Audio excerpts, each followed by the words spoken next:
रब्बिश्रह ली सदरी वयस्सिर ली अमरी वहलुल उक़दतम मिन लिसानी यफ़क़हू क़ौली। इन्नल हम्दलिल्लाहि नहमदुहु व नस्तईनुहु व नस्तग़फिरुहु नहमदुहु अज़्ज़ व जल्ल व नशकुरुहु अला फ़ज़्लिहिल मिदरार व निअमिहिल ग़िज़ार व नुसल्ली व नुसल्लिमु अला सय्यिदिना व मौलाना ख़ातमि अंबियाइहि व अशरफि रुसुलिहि सय्यिदिना व नबिय्यिना व मौलाना मुहम्मदिनिल मुस्तफ़ल मुख्तार फ़हुव ख़ियारुम मिन ख़ियार सल्लल्लाहु तआला व बारक व सल्लम अलैहि व अला आलिहिल अत्हार व सहाबतिहिल अबरार अल मुहाजिरीन मिनहुम अल अंसार वत्ताबिईन व मन तबिअहुम बि इहसानिन मा तआक़बल लैलु वन नहार। अम्मा बअदु फ़अऊज़ु बिल्लाहि मिनश शैतानिर रजीम। बिस्मिल्लाहिर रहमानिर रहीम। रिजालुल ला तुल्हीहिम तिजारतुन वला बैउन अन ज़िक्रिल्लाहि व इक़ामिस सलाति व ईताइज़ ज़काह यख़ाफ़ून यौमन ततक़ल्लबु फ़ीहिल क़ुलूबु वल अब्सार। सदक़ल्लाहु मौलानल अज़ीम व सदक़ रसूलुहुन नबियुल करीमुल अमीन व नहनु अला ज़ालिका लमिनश शाहिदीन वश्शाकिरीन वल्हम्दुलिल्लाहि रब्बिल आलमीन। इन्नल्लाह व मलाइकतहु युसल्लूना अलन नबी या अय्युहल्लज़ीना आमनू सल्लू अलैहि व सल्लिमू तस्लीमा। अस्सलातु वस्सलामु अलैका या सय्यिदी या रसूलल्लाह व अला आलिका व अस्हाबिका या सय्यिदी या हबीबल्लाह। अस्सलातु वस्सलामु अलैका या सय्यिदी या रसूलल्लाह व अला आलिका व अस्हाबिका या सय्यिदी या हबीबल्लाह। अस्सलातु वस्सलामु अलैका या सय्यिदी या रहमतल लिल आलमीन व अला आलिका व अस्हाबिका या सय्यिदी या शफ़ीअल मुज़निबीन। इंतहाई इज़्ज़त के लायक, एहतराम के लायक जुमला हाज़रीन व सामीन किराम, कुरान अज़ीज़ फ़ुरक़ान मजीद की एक आयत तय्यबा आप अहबाब के सामने तिलावत करने का शर्फ़ हासिल किया है। दुआ फ़रमाएँ अल्लाह रब्बुल आलमीन जल्ल व अला हक़ बयान करने की तौफ़ीक़ अता फ़रमाए।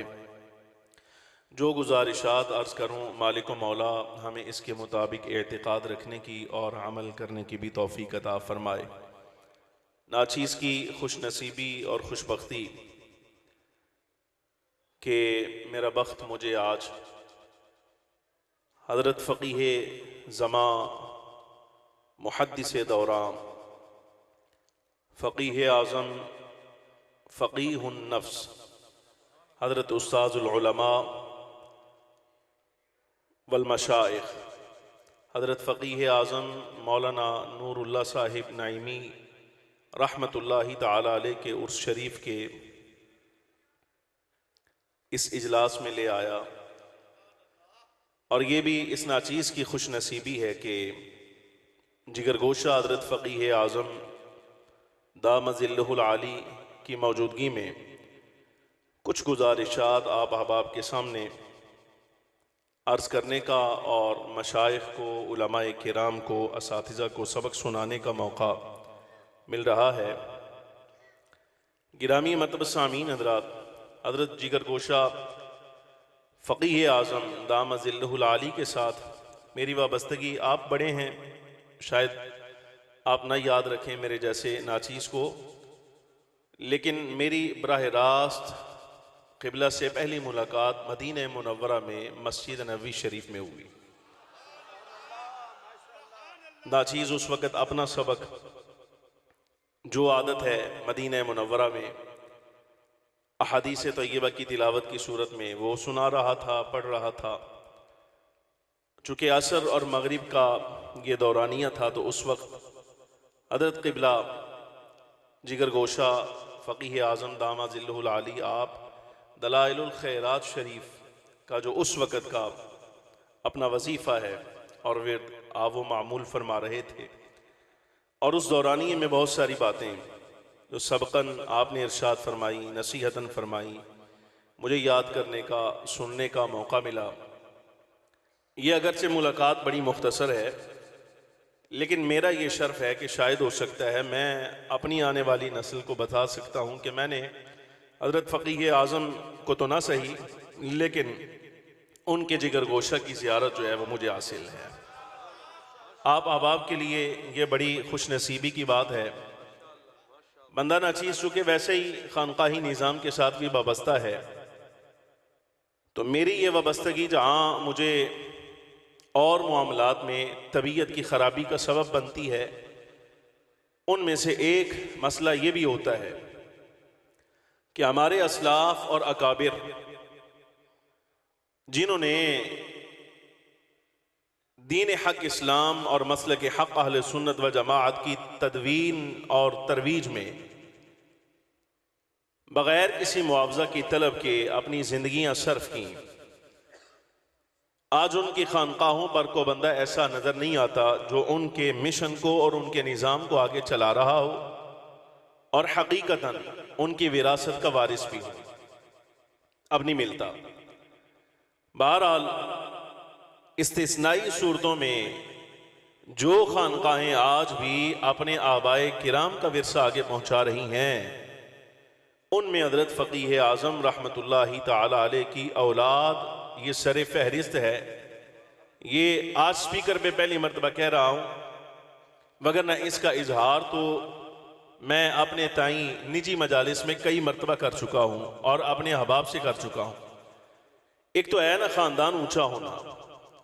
जो बात मुझे समझ आई खानकाही निज़ाम से वाबस्तगी की वजह से वो ये, अब ये मालूम नहीं इसका सबब क्या है, वो खुदा जानता है, मुझे नहीं मालूम, कि अल्लाह रब्बुल आलमीन जल्ल व अला ने हज़रत फ़क़ीह आज़म रहमतुल्लाहि ताला अलैह की औलाद में ये बरकत रखी है। ये उनकी औलाद में बरकत है कि मैं ख़ुद भी इसी ख़ानदान से, यानी हदीस और विरासत के मसाइल में आप ये समझिए कि हज़रत फ़क़ीह आज़म रहमतुल्लाहि ताला अलैह आपका जो सिलसिला सनद है, अल्हम्दुलिल्लाह रब्बिल आलमीन, उसी सिलसिला सनद का एक शागिर्द ये भी आपके सामने बैठा है। ये फैज़ान है। अब मुझे नहीं मालूम, मैं तो जिनसे मोहब्बत करता रहा मेरे असातिज़ा किराम, अदब चूँकि हमारी घुट्टी में है, अदब हमारी तरबियत का हिस्सा है ना, हमारी घुट्टी में है। चले एक जुमला मुझे याद आ गया। हमारे उस्ताज़ गिरामी हज़रत फ़क़ीह आज़म रहमतुल्लाहि ताला अलैह की औलाद के ही एक चश्मो चिराग हैं, हज़रत उस्ताज़ुल उलमा शेखुल हदीस अल्लामा मुफ्ती मोहम्मद अनवरुल क़ादरी साहिब। चूँकि जामिया के वो शेखुल हदीस हैं, हमारे उस्ताज़ गिरामी हैं, तो मैं जब पढ़ता था तो मैं तबीयत अपनी बचाता था, चेहरा बचाता था कि मैं किधरे उस्तादा की नज़र से ना आ जा, बचता था। यार तालिब इल्म में होता है पीछे रह गए। विरासत पढ़ते थे, साल का इख्तिताम हुआ तो आखिरी अय्याम में हज़रत उस्ताज़ गिरामी फरमाने लगे कि भाई ये अब किताब की दोहराई है सिराजी की, तो तुमने रोज़ाना सबक सुनाना है। उन्होंने अपना एक अंदाज है पढ़ाने का, जो अंदाज उनके पढ़ाने का है वही उनके सुनने का भी है। उन्हें सुनना भी ऊँ चीज़ में पढ़ाया है। अब हम यानी खानकाही निज़ाम से है ना, तो हम भाई ये बात बाद में पढ़ना है। सबसे पहले ये देखते हैं कि हमारे उस्ताद की, हमारे शेख की आदत क्या है, वो चाहते क्या है, वो क्या चाहते। तो बंदा फिर अपने आप को डालता है उन उस्तादा की आदत के मुताबिक। जिस वेले सबक सुनाना शुरू किया तालिब इल्म ने, तो एक सुनाया, दो सुनाया, तो साफ फरमाया तैन कुछ नहीं आंदा, तैन कुछ नहीं आंदा, तैन कुछ नहीं आंदा। वो एक तालिब इल्म नाचीज़ वर्गा कोई माड़ा जिहा, खुदी वारी आई तो अद्धी सिराजी उन्हें पढ़ छड़ी, उस्तादा ने मिजाज सीगा जेड़ा गायब देना है, बस ए आप अमानत ही एन जी कबूल करो। वह कौन था वो किसी जमाने में फिर आपको बताऊंगा। वो आधी सिराजी उसे पढ़ दी, तो जिस सिराजी अद्धी पढ़ छड़ी, उस्तादा ने मिजाज ते पढ़ी ना, ते उस्ताद फरमान लगे भाई तू सारा साल किदे लुकिया रहा, मैं पिछे जेड़ा है तू सामने नहीं आया। बहरहाल मैं कि साल का इख्तिताम होया, बच गए हैं, तो लंघ गया। अगला साल होया ना, तो मैं जरा दाखला उस तालिब इल्म दा लेट होया, असी इस चीज़ नोट किया।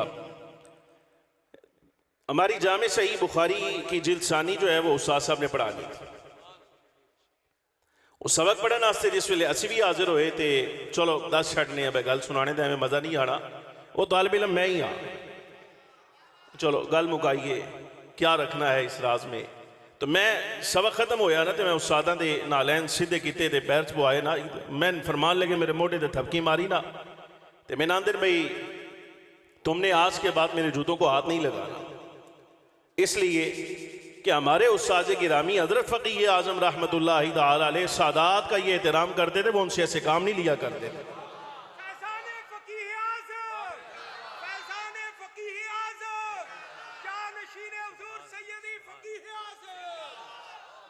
गुजारिश समझ आ रही कि नहीं आ रही? हमारे उस्ताद हजरत फ़कीह आज़म, मैं कभी नाम सुने ही नहीं उन्होंने, अदबन वो नाम नहीं लेते। हमारे उस्ताद हजरत फ़कीह आज़म भाई इतना ही जुमला फरमाते, वो फरमाने लगे कि हमारे उस्ताद एक तो वो काम नहीं लेते थे सादात से, और दूसरी बात ये भी है कि तुम सादात में से हो, हमें पता है ये एहतराम ताज़ीम तुम्हारी घुट्टी में होती है, तुम्हें करने की जरूरत ही कोई नहीं, तुम ना किया करो।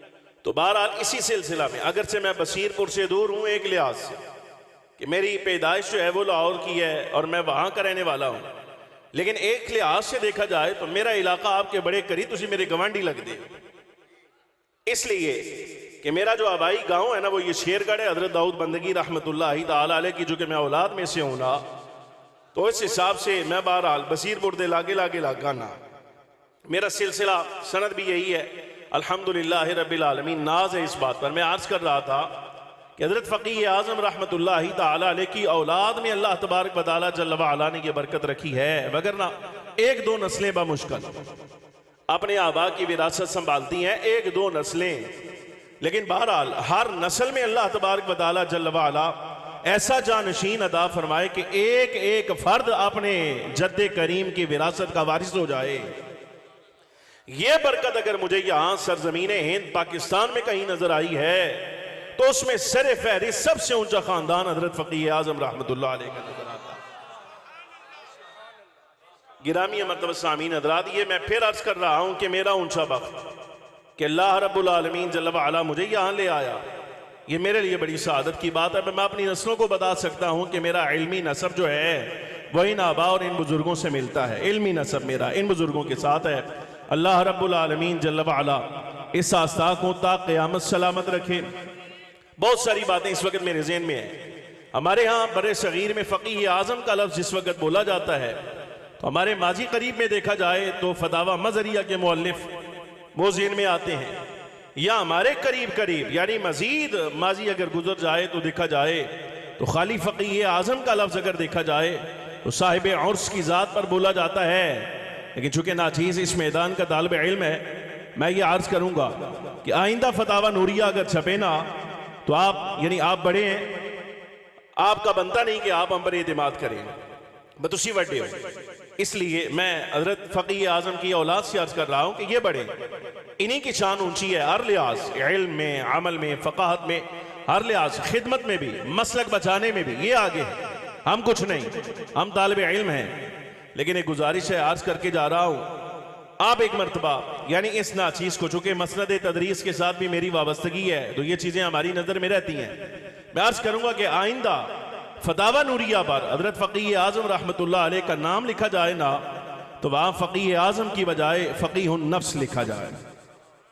ये मेरी गुजारिश, यानी आप राय ले लें असातिज़ा से, मशाइख से, फतावा नूरिया उन्होंने पढ़ो, एक तालिब इल्म ये कह गया कि फ़कीह आज़म की बजाय फ़कीहुन नफ्स शामिल कर दिया जाए, तो ये मेरी ख्वाहिश नहीं, इसलिए कि फ़कीहुन नफ्स से मुराद फ़कीह आज़म बड़ा लक़ब है, कोई शक नहीं इसमें, वो भी बाकी रखा जाए, ख़त्म ना किया जाए, वो भी बाकी रखा जाए। लेकिन हज़रत फ़कीह आज़म रहमतुल्लाहि तआला अलैह के ये जो इल्म के दस्तरखान के खोशाजीन हैं, ये याद रखें कि सिर्फ फ़कीह आज़म नहीं बल्कि फ़कीहुन नफ्स, और फ़कीहुन नफ्स से मुराद कौन होता है? ये ऐसे फ़कीह को कहा जाता है कि जो निरा खाली हिदाया उठाई, बदाए उसनाई उठाई, सदर हाकिम शहीद को पढ़ा और दीगर अहनाफ उलमा मशाइख को पढ़ा और फतवा लिख दिया, वो महज नाकिल होता है। तुसी उलमा हो, असातिज़ा हो, तुहाडे नाल गल लम्या पाने की जरूरत कोई नहीं, समझ आ रही? खोलिए एक एक लफ्ज़ जेड़ा ना तुहाडे सामने, हम भी तलाश करते हैं पूरे पाकिस्तान में कोई जलसा हमें ऐसा मिले ना जहाँ हम बात करें, आवाम सामने तो सारा साल बोली जाए, मैं गल मौलविया ना लोए ना, फिर गल करने का अपना मजा आता, उत्थे रुकना नहीं पैंदा, बस चल सो चल काम रहिंदा है। गुजारिश से नाल नाल लगे आओ, फ़कीह से मुराद, वैसे नाकिल से मुराद वो ऐसा शख्स होता है, असा भी मुफ्ती हाँ, मसनद दारुल इफ्ता नाला, लेकिन हमारा मुफ्ती होना महज इतना है भाई, शामी उठाई, फतावा बजाजिया उठाया, खैरिया उठाया, और जनाब वाला इस तरह और किताबें, ये बहरुल राइक देख ली, या इसके अलावा और किताबें चलते चलते पर जो मसला आया वो नकल कर दिया। ये है नाकिल होना। आज हमारे जमान मुफ्ती साहब आप तो साढ़े यानी नाल होंगे हो ना एनजी है ना, किताब देखी और मसला लिख दिया।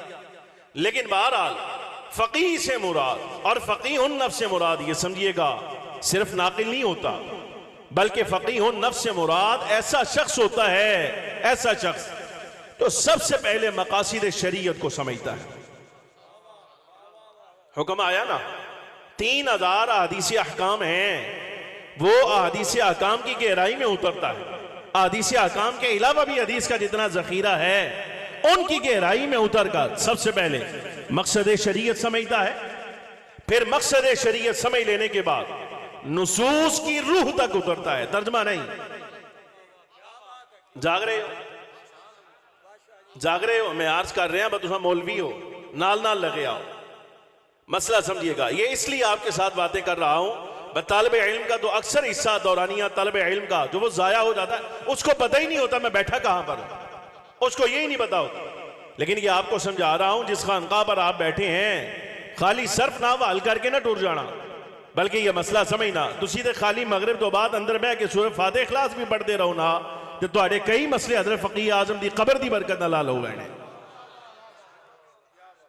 समझ आ रही कि नहीं आ रही? मसला समझना, वो क्या फकीहुन नफ्स क्या करता है, इस सबसे पहले मकासिद शरीयत को समझता है। उसके बाद अगले मरहले में नुसूस की रूह में उतरता है। जब मकसद शरीयत हल कर ले, नुसूस की रूह में उतर जाए, फिर इंसानी गहराई का मुताला करने के बाद अब मतलूबा मसला जो है वो शरीयत से निकालता है। और ये फकीह आजम के फतावा का खासा है, आप उठाकर देख लें। चले वो न सही तो दो चीज़ा, उस्ताजुल कुल मौलाना अता मोहम्मद साहिब बंदयालवी का मुकदमा पढ़ो, और मुहद्दिस अबकरी हजरत उस्ताद मौलाना गुलाम रसूल साहिब सईदी रहमतुल्लाहि तआला अलैहि, इन दो बुजुर्गों का मुकदमा तकरीज पढ़ के ना, तो आप अंदाजा कर लीजिए कि फकीह आजम ठीक है या फकीह नफ्स ठीक है, ये आप अंदाजा कर लीजिएगा। बहरहाल गल जड़ी ना वो निकल जानी किसी और पासे। मैं फतावा जड़ा जितना पढ़े वो तो सुना छड़िए, तकरीर भी ऐसे ज मुक जाएगी, लेकिन जो मौजू जिम्मे है वो बातें आपके साथ करना बड़ा ज़रूरी है। गिरामी मरतबा सामीन हज़रात, हमारा ताल्लुक चूँकि मसलक हक़ अहले सुन्नत व जमाअत के साथ, तो अल्लाह रब्बुल आलमीन जल्ल व अला ने हमारी जो तारीख़ है ना, तारीख़, ये तारीख़ कोई 60-70 साल पुरानी नहीं, ऐसा नहीं है। हमारी तारीख़ जो है वो या ये इस दुनिया में हमारा जो ज़ाहिरी ज़हूर है मसलक का, ये को 60-70 साल को 100 साल पुराना है, ऐसी बात नहीं। बल्कि हमारी तारीख अगर आपने समझनी है तो ये समझिएगा कि आले सुन्नत व जमाअत की तारीख सरकार करीम सल्लल्लाहु अलैहि वसल्लम के ऐलान नबूवत के दिन से शुरू हो रही है।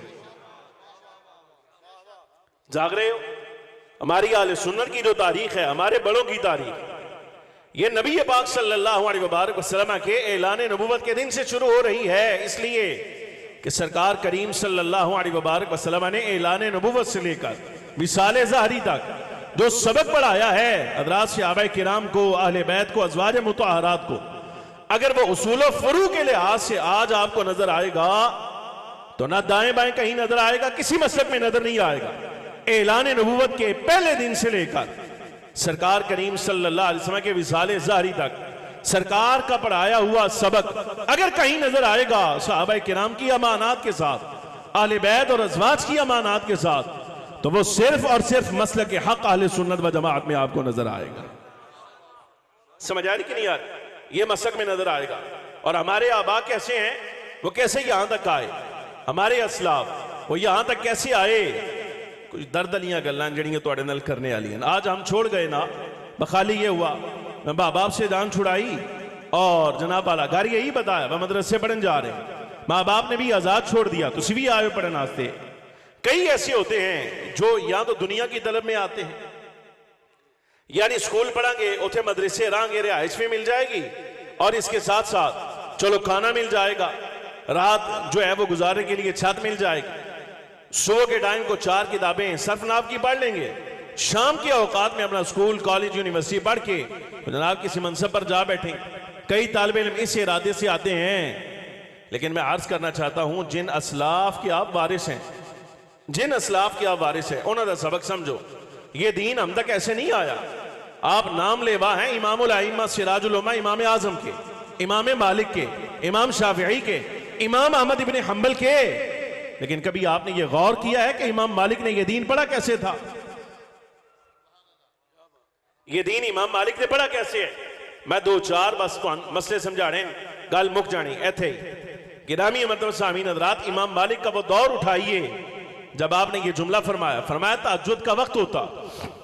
मेरी वालिदा मोहतरमा मदीने मुनव्वरा में तहज्जुद के औकात में खुद उठती, पानी गर्म करती, पानी गर्म करके मुझे उठा के दादा वुजू करा के तहज्जुद पढ़ा के ते मुंह अनेरे, इस वेले दुनिया सो रही है, अपने घर च आराम कर रही, फजर के भी वक्त से पहले वालिद गिरामी चूंकि इंतकाल कर गए तो वालिदा मोहतरमा मुझे हाथ के साथ खुद लगा के पर्दे में मस्जिद ले जाती हैं और वहां उस्ताद के हवाले करती और उस्ताद को यह कहती है मेरा बच्चा है, मैंने दीन के लिए वक्फ किया है, इन पढ़ाओ। तो फरमाया वो वक्त आया, पहला मरहला अल्लाह रब्बुल आलमीन जल्ल व अला ने मेरे हिफ्ज़ कुरान का ऐसे मुकम्मल करवाया, बाप का साया सर पे नहीं, और वालिदा ने तहज्जुद के औकात में उठा के पढ़ा के, और क्या मुशक्कत का दौर देखा। ये आप उठाइए, ज़हाबी को पढ़िए, असलाफ को पढ़िए, ताकि आपको ये समझ आए तुम्हारी हिम्मतें टूट रही हैं। जो तबीयत में अल्लाह तबारक व तआला ने तुम्हारे ताकत रखी है और दीन के उसूल में सर्फ होनी चाहिए, मैं अर्ज कर रहा हूं तालिब इल्म होने के नाते वो हो नहीं रही, इसलिए कि आप दुनिया की तलब में आए हैं। यानी मुस्तस्ना रखिएगा, जहां इस्तिस्ना है वो अपनी जगह रहा। मैं गल समझाने तालिब इल्म कह रहे हैं, आप आते हैं दुनिया पर नजर रख के, शायद हो सकता है ये खदीब है ना, तो हम भी इस कुर्सी पर आ बैठे। ये अभी तालिब इल्म कई बैठे होंगे जो इस सोच में होंगे भाई हम इस कुर्सी तक कब आएंगे, कुर्सी ये सदारत हमें कब मिलेगी। ये आपसे अर्ज कर रहा हूं, अभी आप कुर्सी की तमन्ना में ना आए, सदारत की उम्मीद ना लाएं, अभी आपका वक्त सिर्फ पढ़ने का है। अभी तो आप ये समझिएगा जिस दौर से आप गुजर रहे हैं, इस दौर में और इस वक्त गुजारने में और इमाम मालिक के वक्त गुजारने में कितना फर्क है। इमाम मालिक की वालदा उठाकर तहज्जुद भी पढ़ाती, फिर हिफ्ज़ कुरान में छोड़कर आती, और जब दर्सियात पढ़ने का वक्त आया इमाम मालिक रज़ी अल्लाह तआला अन्हु फरमाते मेरे पल्ले इतने पैसे नहीं सर को मैं मुसव्वदा खरीद सकता, लेकिन शौक था पढ़ने का। घर आया, नजर मारी, को बेचने के लिए कोई शय है? असलाफ, हमारे असलाफ साढ़े वड्डे कोई घर में बेचने वाली शय है? तो इमाम मालिक रज़ी अल्लाह तआला फरमाते पूरे घर में नजर दौड़ा के कुछ नजर ना आया, तो खाली ऐसे छत की तरफ मैंने नजर उठाई तो यहां बाले पड़े हुए शहतीर। वालिदा से इजाजत दी, वालिदा साहबा आप इजाजत दें तो किताब खरीदना चाहता हूं, मुसव्वदा लेना चाहता हूं, माल नहीं है पास, सफर करना चाहता हूं, पैसे नहीं, अगर आप इजाजत दें तो ये छत खोल कर ये शहतीर बेच डालूं।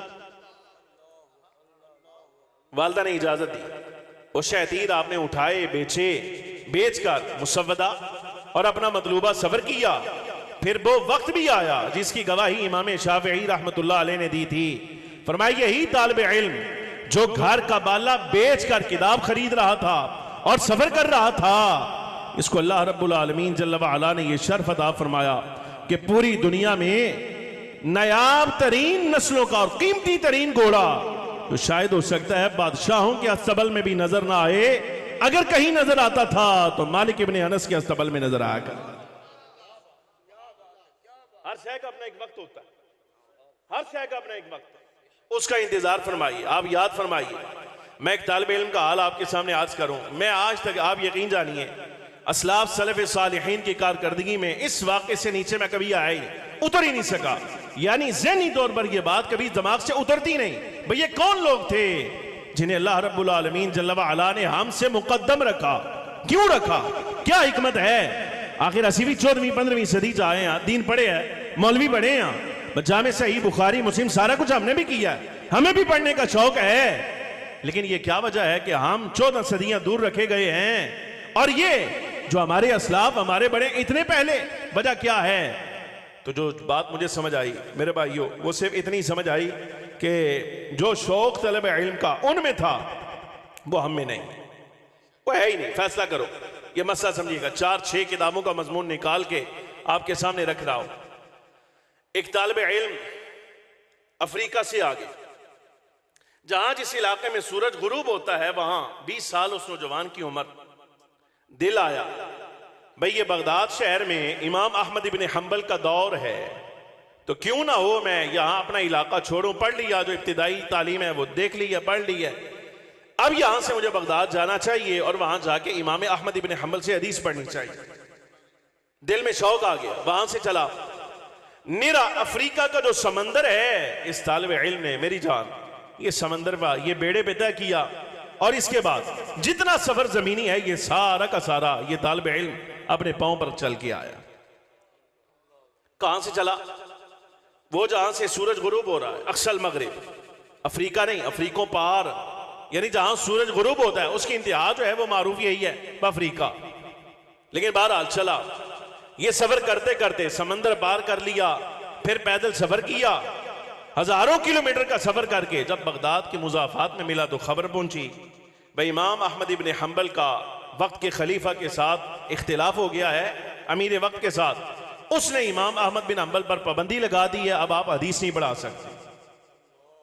दिल टूट गया, मैं इतना सफर करके आया हूं, कहां से मैं चला और कहां तक आया, और आया इसलिए था भाई इमाम अहमद बिन हंबल से हदीस पढ़ूंगा।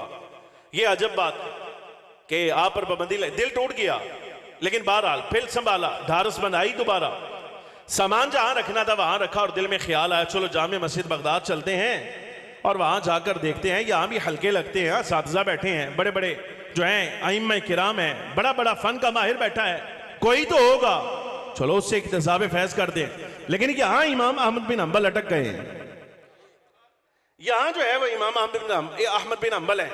बहरहाल आए, नजर दौड़ाई जामे मस्जिद में कि सबसे बड़ा हल्का किसका है, तो देखा एक बुजुर्ग है, नहीफुल बदन, कमजोर जा बंदा है, बाबा जा बैठा है, सबसे बड़ा हल्का उसका है। दरसे हदीस चल रहा है, अस्माउर रिजाल पर बात चल रही। जब सबक का इख्तिताम हुआ, पढ़ा के फारिग हो गए उस्ताद, जाने लगे ना, ते नाल दे संगीन कोनी मारी के यार ये उस्ताद कौन ने, ए बुजुर्ग कौन सा? तो उन्होंने कहा ये हजरत इमाम अबू जकरिया याह्या बिन मईन शेखुल इस्लाम का हल्का था। जाग रहे हो? जाग रहे हो? जागते रहना, मसला समझने वाला है, ऐस गल जाया करने वाली नहीं, बड़ी मोहब्बत वाली बात। ये इमाम याह्या इब्न मईन का हल्का है। अब बड़ा सवे चीरता हुआ इमाम याह्या इब्न मईन तक आया, आकर दिल में वही है, दिमाग में वही है कि मैंने इमाम अहमद का पता पूछना है, उनसे कैसे मिलूंगा। लेकिन याह्या इब्न मईन से मुलाकात की, एक सवाल की, इसका जवाब दे, बहाना तलाश कर रहा है, सरकारी पाबंदी है इमाम अहमद पर। सवाल बहाना बनाया, ये बता दें, ये बता दें, फलाने रावी के बारे में आप क्या कहते हैं, फलां रावी के बारे में, जवाब देते रहे, जेते रहे। जब बात का इख्तिताम हुआ ना, बात का इख्तिताम हुआ, तो आखिरी जुमला ये पूछा, कहा कि इमाम अहमद के बारे में आप क्या कहते हैं। ये रावियों की तादील और तजरीह चल रही है ना, जरो तादील के लिहाज से कौन बंदा हदीस बयान करने के लायक है, कौन नहीं है, ये बात चल रही, तो बता दिया। लेकिन अब आया मुद्दा पर, क्या कि इमाम अहमद के बारे में क्या फरमाते हैं। ये जुमला समझिएगा, शेखुल इस्लाम इमाम अबू जकरिया हजरत इमाम याह्या इब्न मईन का ये जुमला है। फरमाया बेटे क्या तुझे लगता है कि मेरे जैसा बंदा अहमद इब्न हंबल के बारे में को तबसरा कर सकता है कि वो कौन है? मेरे नाल दा आदमी कैसे तबसरा करेगा? लेकिन जिस बंदे ने ये जुमला कहा है ना, शायद आपको पता नहीं कि ये खुद कौन है। याह्या इब्न मईन खुद कौन है? अस्माउर रिजाल उठाई, ये हमारे आले सुन्नत व जमाअत का जितना जखीरा अस्माउर रिजाल का है, ये जुमला याह्या इब्न मईन के हालात में आपको आम मिलेगा कि याह्या इब्न मईन अस्माउर रिजाल के मैदान का वो शख्स है कि जहां इब्न मईन का कौल आ जाए तो तुम अपनी जुबानें अब बंद रखना, बस अब तुम्हारे हमारे बोलने की जरूरत नहीं रह गई। इब्न मईन वो आदमी है। और इससे भी बढ़कर एक बात, ये इतना बड़ा जमाने का आलिम है, पूछा गया कितनी हदीसें याद हैं, इमाम अहमद से पूछा गया ना कितनी रिवायात याद, फरमाया 10 लाख हदीसें मुझे जुबानी याद। ये इमाम अहमद बिन हंबल का फरमान है, 10 लाख हदीसों का मैं हाफिज हूं। लेकिन याह्या इब्न मईन, जुमला समझिएगा, एक जुमला ये है, फरमाया नबी पाक सल्लल्लाहु अलैहि वसल्लम का इमाम से पूछा गया कितनी हदीसें याद है याह्या इब्न मईन से, आपने फरमाया कि नबी पाक सल्लल्लाहु अलैहि वसल्लम की कोई हदीस ऐसी है ही नहीं। हाजिर रहना, कोई हदीस इमाम याह्या इब्न मईन, नबी पाक सल्लल्लाहु अलैहि वसल्लम का कोई फरमान ऐसा है ही नहीं कि जो सरकार की जुबान से निकला हो, हुजूर ने फरमाया हो और याह्या इब्ने माइन ने हिफ्स ना किया हो या मेरी कलम से ना निकला हो, है ही नहीं।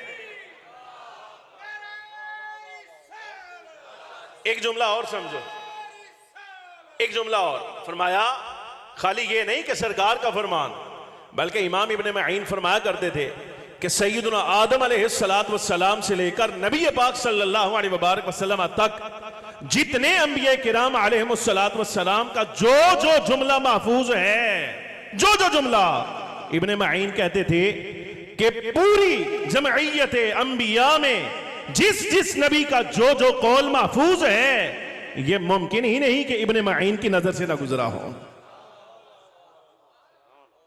इब्ने माइन हाजिर रहना, बात यहां खत्म नहीं होती। और मेरे ख्याल से तारीख इस्लाम का ये वो वाहिद आदमी है, मैंने इसके अलावा किसी और के बारे में ये शर्फ पढ़ा ही नहीं। इनकी आदत में था कि हज के लिए जाते ना, अगर बरास्ता मक्का मुकरमा जाते तो मदीने से होकर वापस जाते, अगर बरास्ता मदीना आना है तो फिर दूसरे रास्ते में, यानी पहले मदीने फिर मक्के, ये दोनों रूट इस्तेमाल करते थे। आखिरी आज इमाम इब्ने माइन ने जो किया उसमें पहला सफर आपने मदीने का किया, यहां से मक्का मुकरमा जाना था, एहराम बांधना था। लेकिन बहरहाल कज़ा फैसला इलाहिया मदीने मुनव्वरा में है, यहां अल्लाह रब्बुल आलमीन जल्ल व अला का हुक्म आया, विसाल कर गए। जो लोग जानते थे कि ये कौन है, इब्ने माइन है, ये मुहद्दिसीन का उस्ताद है, तो जानते थे, उन्होंने बताया।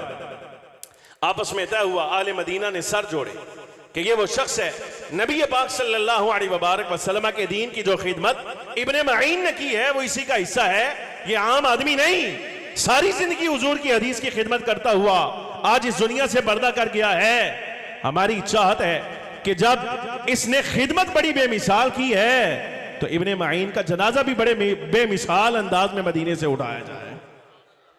ये मदीने वालों ने सर बिठाए, नाल ना मशवरा किया, तय क्या पाया, कहा कुरैश को जमा करो, बनु हाशिम को बुलाओ, नबी पाक सल्लल्लाहु अलैहि वसल्लम की सारी औलाद जो मदीने में रहती है इनको बुलाओ, इकट्ठा करो। बिठाया गया।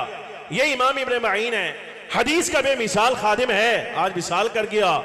क्या चाहते हो, औलाद रसूल से क्या चाहते हो? कहा जी हमारी ख्वाहिश है कि इसका जो जनाजा है ना शयान शान तरीके से उठाया जाए। तो बनु हाशिम सरकार की सारी औलाद इत्तिफाकी तौर पर यह कहा कि चूंकि हमारे नाना जान सल्लल्लाहु अलैहि वसल्लम के दीन का ये बेमिसाल बेनजीर खादिम है, तो हम इजाजत देते हैं इसका जनाजा ऐसे ही ना उठाया जाए, बल्कि उस तख्ते पर उठाया जाए बाद विसाल सरकार का जसद मुबारक जिस पर उठाया गया। ये तारीख इस्लाम में एक आदमी मिला है, एक आदमी कि नबी पाक सल्लल्लाहु अलैहि वसल्लम का जसद मुबारक विसाले ज़ाहरी के बाद जिस तख्त पर, जिस चारपाई पर रखा गया, ये शर्फ अगर तारीख इस्लाम में किसी को मिला है, किसी उम्मती को मिला है, तो इमाम याह्या इब्ने माइन को मिला है, इसलिए कि इनकी खिदमत बड़ी आला थी। अच्छा बहरहाल अब ये फिर आइए, इस शान का आदमी और यहां तालिब इल्म 20 साल का नौजवान इमाम अहमद के बारे में पूछ रहा है। अब ये आप जुमला समझिएगा, शायद आपको अब समझ आए। क्या इमाम है उस्ताद, आप इमाम अहमद के बारे में क्या फरमाते हैं? वो बंदा कि जिसका अपने जमाने में नजीर कोई नहीं, मिसाल कोई नहीं, इतना ऊंचा आलिम जिसका जनाजा उठाया जाए तो फखरे आलम सल्लल्लाहु अलैहि वसल्लम की निस्बत के साथ उठाया जाए। उससे जब पूछा गया कि इमाम अहमद के बारे में आप क्या कहते हैं, तो फरमाया बेटे क्या तुझे लगता है कि मेरे जैसा बंदा इमाम अहमद के बारे में कुछ बता सकता है? गल समझ आ रही कि नहीं? मुकाबला हो तुम मुवाजना आप करना कि कहां याह्या इब्ने माइन और जुमला क्या कहा, मेरे जैसे, मेरी हैसियत ही नहीं कि मैं इमाम अहमद के बारे में कुछ बताऊं। वो इस जमाने का जो है वो अखियर तरीन आदमी है और अफजल तरीन आदमी है, ये जुमला कहा। बहरहाल गल लम्मी हो गई यार, बड़ी समझने दे लायक है। मुंडा जेड़ा ना बाहर निकलिया जामे मस्जिद बगदाद चो, पता पूछा भाई इमाम अहमद कहाँ रहते हैं, आगे जाओ, इमाम अहमद कहाँ रहते हैं, आगे जाओ। वो पूछता पूछता पूछता पूछता इमाम अहमद बिन हंबल के दरवाजे पर दस्तक दी आके। दरवाजा खोला, हाँ भाई कौन हो? कहा जी मेरा नाम बकी इब्ने मखलद है। बकी इब्ने मखलद, क्या चाहते हो आप? इमाम अहमद हैं? फरमाया हाँ मैं अहमद बिन हंबल हूं, हदीस पढ़ने के लिए आया। हदीस पढ़ने के लिए आया। इमाम अहमद ने हाथ पकड़ा, हाथ पकड़कर जल्दी से अंदर खींचा और दरवाजा बंद किया। अपने घर के अंदर भी पिलर के पीछे खड़ा किया। मुंडिया हम तो यहाँ पंगा लिए बैठे हैं उमराए वक्त के साथ, तू जान बचा यहाँ कहाँ आता है, ये मुशक्कत तू कहाँ से उठाएगा? क्या तुझे नहीं पता कि मुझ पर सरकारी पाबंदी है, मैं हदीस बयान नहीं कर सकता? कहा पता है, मालूम हो गया है। कहाँ से आया है? जुमला समझिए। कहा जी मैं अक्सर मगरिब से आया। अफ्रीका से आया है? कहा ना, जहां जमीन का इख्तिताम होता है वहां से आया हूं। कैसे आया है? कहा जी सिर्फ समंदर जो है वो बेड़े पर पार किया, बाकी असबाब कोई नहीं थे, माल कोई नहीं था, अपने कदमों पर चलकर आया हूं। फरमाया बेटे मैं तेरे जज्बे की कदर करना, तेरी हिम्मत नूं अहमद बिन अंबल दा सलाम है, लेकिन तुझे पता है मेरे पे सरकारी पाबंदी है, तू भी जान से जाएगा, ऐसे नुकसान होगा, जा मैं हदीस नहीं पढ़ा सकता। मुंडे का जवाब सुनना। कहा जी ना, मैं तो हदीस पढ़ने के लिए आपसे ही आया हूं और आपसे ही पढ़नी है। एक मेहरबानी फरमाइए, एक तरीका है मेरे पास हदीस पढ़ने का, अगर आप मान जाएं। फरमाया बेटे क्या? कहा जी यहाँ हुजूर बगदाद में मुझे कोई नहीं जानता, ना मेरा तो कोई रिश्तेदार है, ना कोई चाहने वाला, ना कोई मनने वाला, कोई नहीं। अगर आप मेहरबानी फरमाएं, आप माने, आपका दिल चाहे, तो मैं कल से ना यहाँ बगदाद में भिखारी बहुत है। मौलवी जाग रहे हो? ए तकिया कलाम है, मैं अपने आप में ऐसा ही मौलवी समझ आ रही कि नहीं आ रही? तो अर्ज कर रहे हैं, जाग रहे हो ना? ऐसा महीना तुम्हारी तो शान ही बड़ी है ना, बाप को चार दीवारी भी मुयसर है, छत भी मुयसर है, आप जनाब आए हैं तो आपसे पहले खाने का इंतजाम, आपकी सर दर्द नहीं। जेडे क्लासा बह के तुम गल्लां कर लेंदे हो ना, बई प्रिंसिपल साहब ऐसे, प्रिंसिपल साहब साढ़े ऐ नहीं करते, नाजिम तालीमात साहब बड़ी सख्ती, ए करनियां आसान ने, लेकिन 1000 बंदे की 3 टाइम की रोटी पूरी करना सजनों बड़ा औखा काम है। समझ आ रही कि नहीं आ रही? ये जो 3 टाइम तुम्हें दस्तरखान पे रोटी तैयार मिलती है ना, कुछ ना सही, चलो और कुछ ना सही, ते कम अज कम 3 टाइम जो लंगर अंदर जाता यार, इसको तो बंदे को हलाल करना चाहिए। समझ आ रही कि नहीं आ रही? अब ये आप पर नहीं आया ये वक्त, ये जिन पर आया उनसे पूछिए क्या कहा? कहा जी मैं जानता कोई नहीं, अगर आपका दिल चाहे तो यहां बगदाद में मांगने वाले बहुत हैं, कल से आप इजाजत दें तो मैं मांगने वालों का, भिखारियों का रूप इख्तियार करूंगा, भिखारी वाला सर पे कपड़ा बांधूंगा, लिबास भी पहनूंगा, और बगदाद की गलियों में सदा लगाता हुआ आऊंगा कि किसी के पास कुछ है तो अल्लाह के नाम पर मुझे दे दे। ये मांगता हुआ मैं आपके दरवाजे पर आऊंगा, दस्तक दूंगा। आप समझ आइए कि जब सदा आए ना तो भिखारी आया है तो समझिएगा ये तालिबे इल्म आया है। दस्तक दूंगा, आप दरवाजे पर तशरीफ लाइए, यूं हाथ आगे बढ़ाकर कुछ दीजिए या ना दीजिए, सरकार की एक हदीस सुना दीजिएगा, दरवाजा बंद कीजिएगा, मैं यहां से पलट जाऊंगा।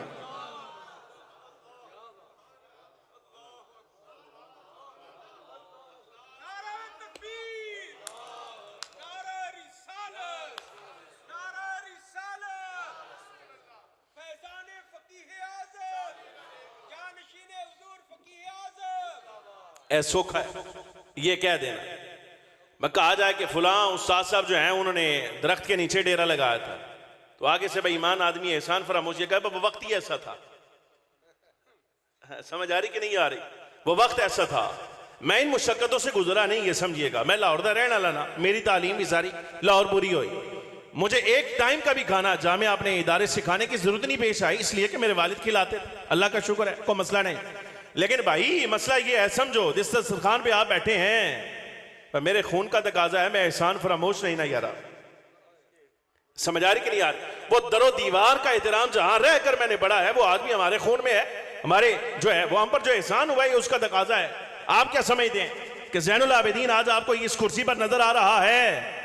मेरा वो वक्त कोई नहीं जानता कि जिस वक्त दोपहर के मुताले की जामे से छुट्टी नहीं होती थी तो वही हजरत शाह अबुल मुअली रहमतुल्लाहि तआला अलैहि के खानवादे का वली याद, जिन्हें सारी जिंदगी अचुम आए और एनजी वड्डे हुए हैं, तो नाल गल्लां कर रहे हैं, बेशक रिकॉर्डिंग जो कट छड़ना नहीं होनियां चाहिए, आपस दी है सिर्फ तो समझाने वास्ते, मसला समझना।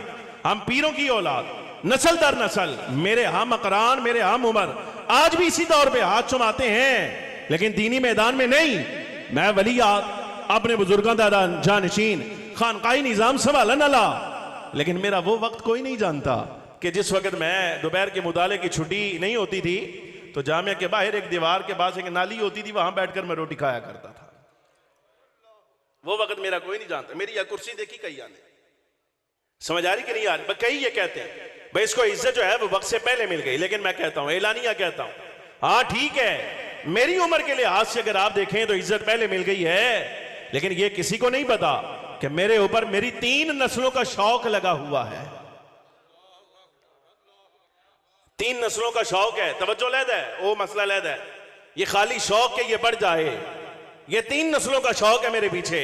ज़ैनुल आबिदीन 21 बरस की उम्र में अगर हदीस पढ़ाने के लिए बैठा है तो इसमें इसका अपना कमाल कोई नहीं था, पिछलों की लगन बड़ी आला थी। अब ये मसला आप समझिएगा, ये होती है लगन कि इंसान को कहां से उठाती है और कहां ले आती है। ये है भाई इखलास समझना। ये कहा कि मैं मांगने के अंदाज में आऊंगा, आप एक हदीस पढ़ाइए, दरवाजा बंद कर दीजिए। अगला दिन होया, वो नौजवान पे माँ बाप ने आजाद पैदा किया, आजाद है, माँ बाप आजाद हैं, खानदान है, कुंबा है, कबीला है, कोई उसकी जो है वो ऐसी मजबूरी नहीं, कोई मजबूरी नहीं कि भाई वो ऐसी जिंदगी गुजारता। लेकिन बहरहाल उसका दिल जो आ गया सरकार करीम सल्लल्लाहु अलैहि वसल्लम की हदीस पर, उसका दिल आ गया। किस पर? सरकार के दीन पर। उसका दिल आ गया हुजूर की शरीयत पर, दीन पढ़ने पर दिल आ गया। और जिसका दिल जिस पर आ जाता है, हर बंदा भाई अपनी दिल लगी पूरी करने की कोशिश करता है। लेकिन ये 20 साल का नौजवान है मेरे भाई, मुवाजना करो अपनी उम्रों का। तुम्हारे में भी कई 20 साल के होंगे, कोई दौरे तक आया है, कोई मौकूफुन आले तक है, लेकिन मुवाजना करो ना अपनी उम्रों का। आज से 1200 साल पीछे जाओ तो 20 साल का नौजवान इस साल में है जो आपको समझा रहा हूं, सुना रहा हूं। क्या कि दरवाजा बस खोलिएगा, एक हदीस सुनाइएगा, बात खत्म। उससे पूछा जाए पर तुम्हें माँ बाप ने आजाद पैदा किया, कुंबा, कबीला, खानदान सारा कुछ तुम्हारा है, तुम्हें क्या जरूरत पेश आई कि यूं मांगो?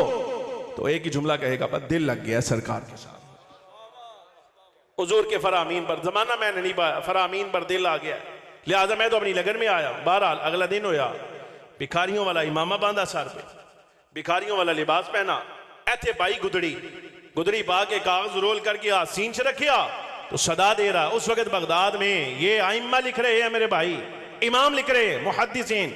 उस वक्त बगदाद में मांगने का अंदाज ये होता था कि भिखारी जो है ना वो मोहल्लों में सदा लगा दे, अल अजर राहिमकुमुल्लाह, अल अजर राहिमकुमुल्लाह। ए लोगो अल्लाह तुम पर रहम करे, कुछ है तो इस फकीर को दे दो। ए लोगो अल्लाह तुम पर रहम करे, कुछ है तो इस फकीर को दे दो। वो माँ बाप का आजाद पैदा किया हुआ बगदाद की गलियों में यूं सदा लगाता लगाता लगाता लगाता इमाम अहमद बिन हंबल के दरवाजे पर आया। जब सदा लगाई तो इमाम बाहर आए, यूं हाथ आगे बढ़ाया तो हद्दसना फुलान काला हद्दसना फुलान काला हद्दसना फुलान काला अखबरना फुलान काला अंबाना फुलान अन फुलानिन अन फुलानिन अन फुलानिन हर रसूलुल्लाह सल्लल्लाहु अलैहि वसल्लम। यूं एक रिवायत सुनाई, भिखारी वो गया, मांगने वाला गया, साइड पे जाके रिवायत लिखी, जाके बैठ गया। अगला दिन हुआ, फिर सदा लगाई, मसला समझना। आइम्मा किराम फरमाते हैं, बकी इब्ने मखलद से पूछा गया कि रोजाना इस तरह एक दो रिवायात करके तो हमने इमाम अहमद से कितनी हदीसें पढ़ी? फरमाया कि यूं इस अंदाज में मैंने इमाम अहमद इब्ने हंबल से सिर्फ 300 रिवायात याद की। मैं एक गल तुहाडे कोलों पूछना चाहना, मैं दसो यारा, आपस से बैठे हैं, ये जो आजकल आप देखते हैं कोई फलाने का चाहने वाला, फलाने का चाहने वाला, ऐसे आवारा फिक्र आदमी, पता नहीं जिंदगियां कहाँ इन्होंने गाली हैं, कहाँ गुजारी हैं, हमें तो समझ में नहीं आता। भाई कोई प्लम्बर है, कोई कुछ है, कोई कुछ है, कोई कुछ है, यानी हर बंदा अपने अपने काम में मसरूफ। किसी आवारा फिक्र आदमी को सुनते सुनते इमाम साहब दे गले पढ़िया, गिरेबान पकड़े के बता नबी अलैहिस्सलाम तो रफा यदैन कर देते, तू क्यों नहीं करता? मसला समझना, गल नूं समझना। साढ़े नाल भी एक बंदे ने पंगा लिया, गल हुई ना जिस वेले, तो मैंने उसको कहा, मैं कहा तेरे पल्ले है कि तू मेरे साथ बात करेगा? मैंने तो 20 साल हो गए इस मैदान च बैठे, मैंने बचपन में आंख खोली है तो मैंने अपने सामने कुरान अजीज देखा, स्कूल का तो मैं मुंह नहीं वेख्या।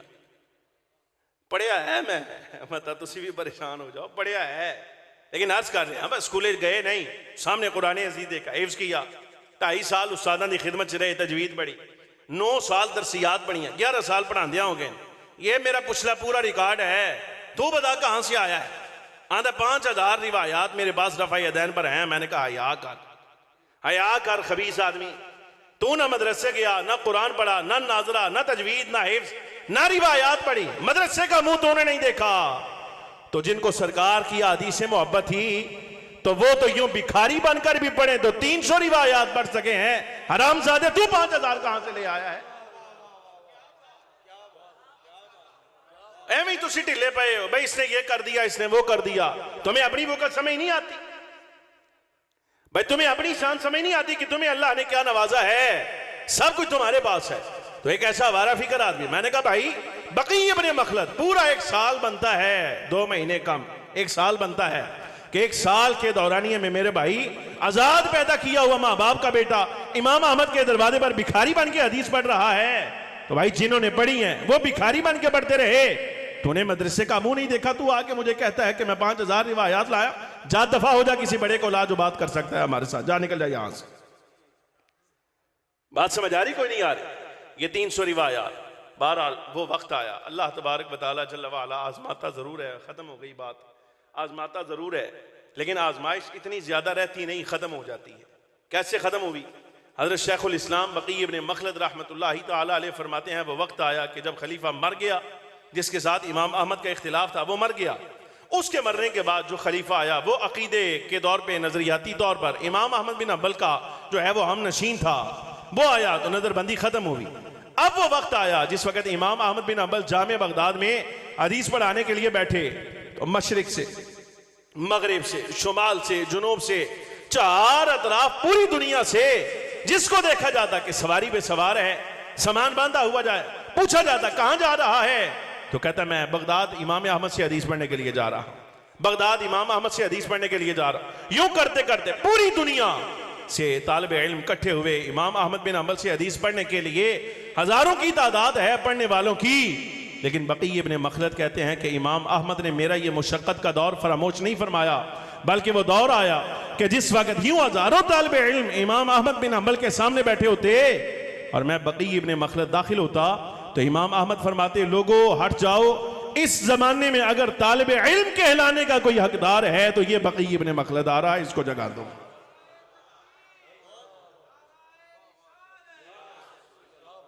हमारे असलाफ, एक बात सुनिए, बात खत्म। हम किन के जानशीन है मेरे भाई, हम किन के जानशीन है, मसला समझिएगा।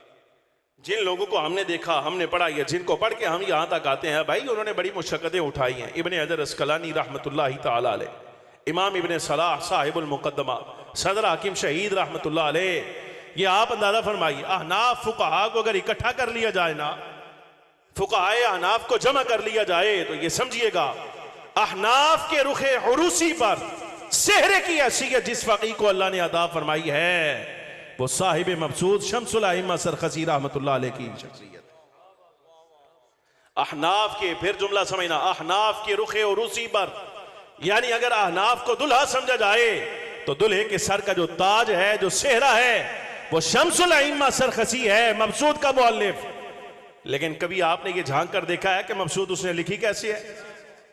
हाकिम वक्त के साथ इख्तिलाफ हुआ, कितनी बात साहिब मुस्तदरक इमाम हाकिम ने सबूरी रहमतुल्लाहि तआला अलैह सदर हाकिम शहीद के शागिर्द हैं।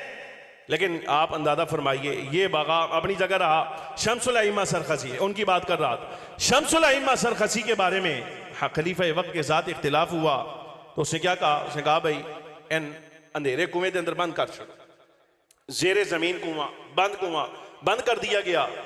एक रिवायत के मुताबिक अरसा 12 साल शम्सुल अइम्मा सरखसी रहमतुल्लाह अलैह उसमें बंद रहे। और हाल क्या था? तालिब इल्म पढ़ने के लिए आ जाते, ना कोई किताब, ना जनाब कोई मुसव्वदा, ना कोई और ऐसी शय साथ, ना कलम ना दवात, कुछ भी नहीं।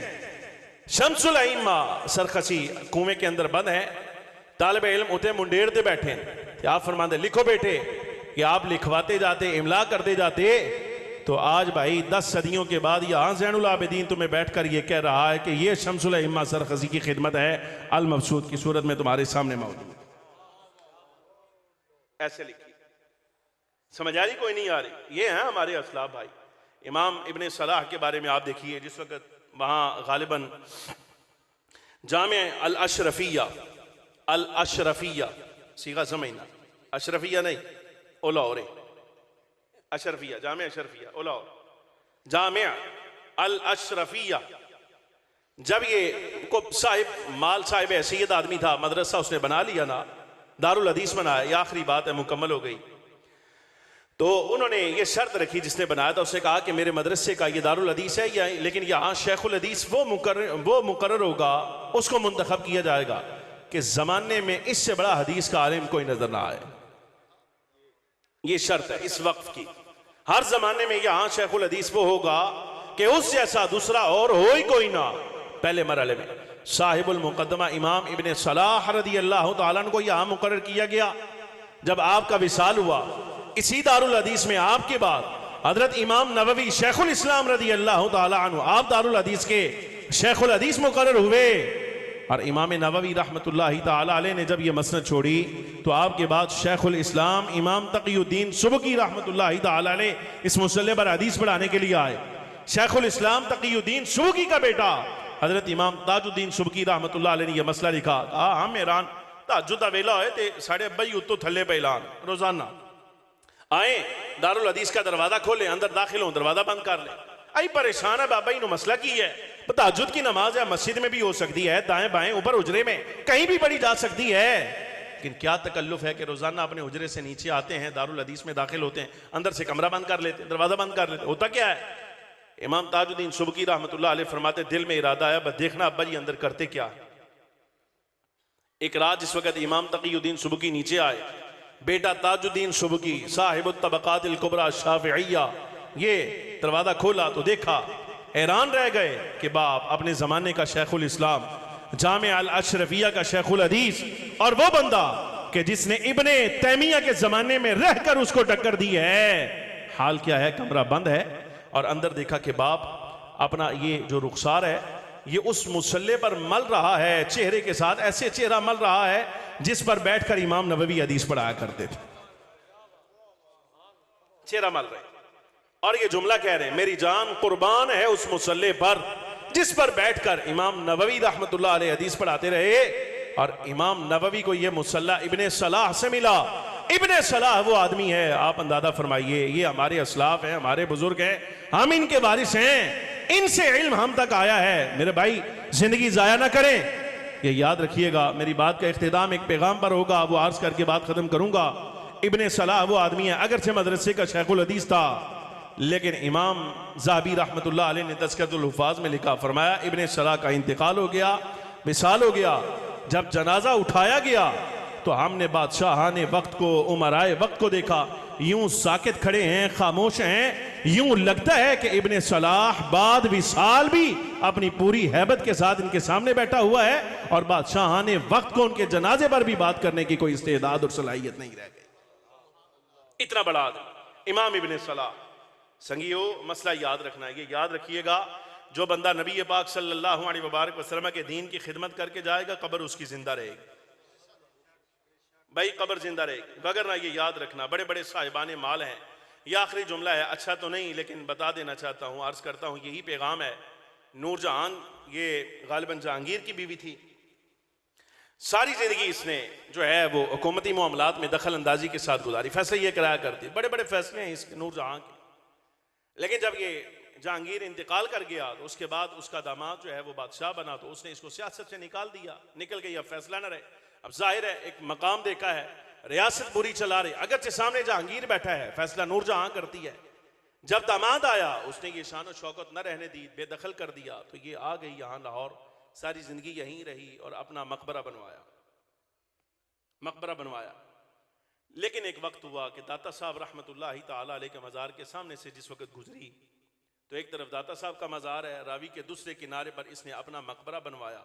तो जो हाल देखा ना भाई, यहाँ तो दुनिया टूट रही है, तो यहाँ का हाल देखकर अब उसको पछतावा आया कि सारी जिंदगी मैंने कैसे गुजारी है।